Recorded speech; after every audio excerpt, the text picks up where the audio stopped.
Everything you know about weddings is wrong. From the time we're little girls, women daydream about our wedding days.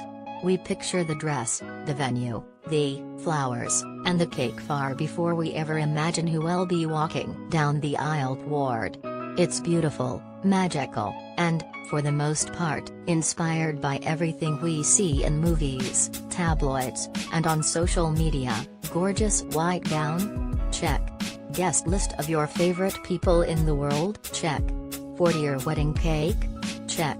But in the midst of all the planning, do most brides ever stop to think why we obsess so much over certain wedding traditions? Probably not. The truth is, almost every aspect of a wedding, from the veil to the bouquet toss, has a rich history, shaped by religious and societal beliefs dating back thousands of years. And if there's anything to learn from taking a closer look at some of these age-old traditions, it's that weddings are far from the grand and perfect affairs many of us seem to imagine. In fact, the celebration of marriage has historically been, if anything, a little bizarre. Here's the truth behind several traditions that might change the way you look at weddings. Weddings weren't always such formal affairs. We love a formal affair as much as the next girl. And while we're not ashamed to admit we were drooling over the grandeur and very expensive look of the wall of flowers that was the backdrop at Kim Kardashian and Kanye West's 2014 wedding ceremony, we're also aware that celeb weddings aren't the norm. As explained on an episode of True TV's Adam Ruins Everything, weddings were historically informal events held in homes or at community functions like barn-raising events. In fact, up to and during the Middle Ages, couples often got married without witnesses or members of the clergy there to perform the ceremony. Brides didn't always wear white. You can blame Queen Victoria for starting the whole white wedding dress trend. She wore white when she married Prince Albert in 1840, and it's been a tradition for brides ever since. Before that, women wore whatever nice dress they had on their wedding day. And as far as white being a sign of purity and innocence, well, that wasn't always the case, either. In fact, people like Queen Victoria wore white as a sign of wealth. At the time, white fabric was so hard to clean, it was reserved for rich women who could afford to buy a dress they would only wear once. White cakes were historically reserved for the wealthy. Chocolate lovers, rejoice. While you may think that a white cake is mandatory at your wedding, the tradition behind it may have you running toward a chocolate or strawberry frosted cake instead.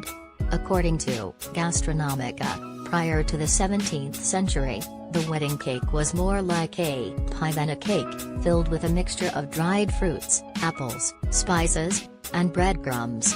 By the 1540s, when sugar became more readily available, the demand for white wedding cakes grew. But because white icing was still quite expensive at this time, a white cake was seen as a symbol of wealth. Much like the white wedding gown, you don't need half the things on your wedding registry: champagne flutes, cheese boards, expensive china. Do newlyweds really need all this stuff? The short answer is no. But you can thank Brides magazine for making us all think we do. In the 1920s, the publication got together with furniture dealers, real estate agents, and kitchen appliance manufacturers to expand the market and introduce new traditions. According to Vicky Howard, an associate professor of history at Hartwick College, Howard wrote that this eventually evolved into the wedding registries we're familiar with today. Thankfully, these two are ever evolving, with more couples opting to politely ask for cash instead, sometimes creating registries for honeymoon or home building funds. Yes, weddings are too expensive. If you've ever been the victim of wedding sticker shock, flowers cost how much? Then no, one has to tell you the industry seems a tad bit on the expensive side. And that's because, well, it is. According to CNN Money, the average wedding in 2015 cost more than $30,000, up 4% from 2013. Even worse, Consumer Reports found that couples often fall victim to what's become known as the wedding tax, where vendors like limo companies and photographers charge more for weddings than they would for a regular party of the same size. A lavish wedding doesn't ensure a successful marriage. In fact, it may be quite the opposite. Using data from a survey given to more than 3,000 people who have been married, Emory University economics professors found couples who spend more on their weddings actually have shorter marriages. Research showed couples who spend more than $20,000 on their nuptials had a divorce rate that was 3.5 times higher than couples who spent between $5,000 and $10,000. They also found that divorce was 1.3 times more likely among men who spent between $2,000 and $4,000 on engagement rings compared to those who spent between $500 and $2,000. Wedding veils are sort of an awful tradition. Sure, wedding veils look pretty, but did you know some historians say they were first worn as a way to ward off evil spirits? In the book Planet Wedding, a Nuptialpedia, authors Sandra and Harry Coran write that in ancient Rome and Greece, brides wore a red or yellow veil, known as a flammeum, according to Illustrated Encyclopedia of World Costume by Doreen Yarwood, to look like they were actually on fire. So romantic?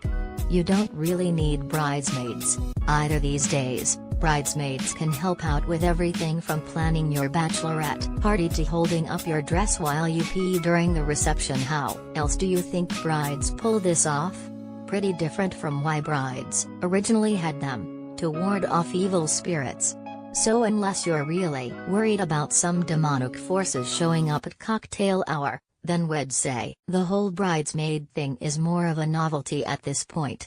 The bottom line: if you can't bear the thought of narrowing down